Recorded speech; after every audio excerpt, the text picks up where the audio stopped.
పడవ ప్రవాహ వ్యతిరేక దిశలో అంటే ఏందమ్మా యుఎస్. వ్యతిరేక దిశలో 24 km/h వేగంతో ప్రయాణం. తిరిగి అంతే దూరంలో ప్రవాహ దిశలో 40 km/h అంటే డిఎస్ ప్రయాణించి అయిన మొత్తం ప్రయాణంలో అంటే సగటు వేగము ఎంత? US/2a కదా సగటు వేగం అంటే.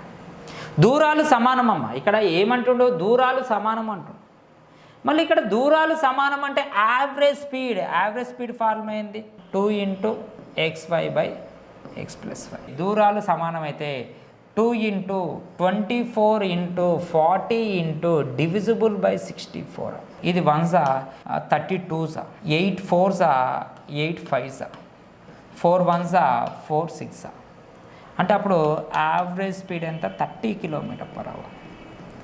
ఎప్పుడు మామూలుగా యావరేజ్ స్పీడ్ మనం ఎప్పుడు యూజ్ చేస్తాం? దూరాలు సమానం అన్నప్పుడు మాత్రమే. అంటే ఇక్కడ నుంచి ఇక్కడికి ఎంత దూరం ఉంటుందో ఇక్కడ నుంచి ఇక్కడికి కూడా అంతే దూరం ఉంటుందిగా.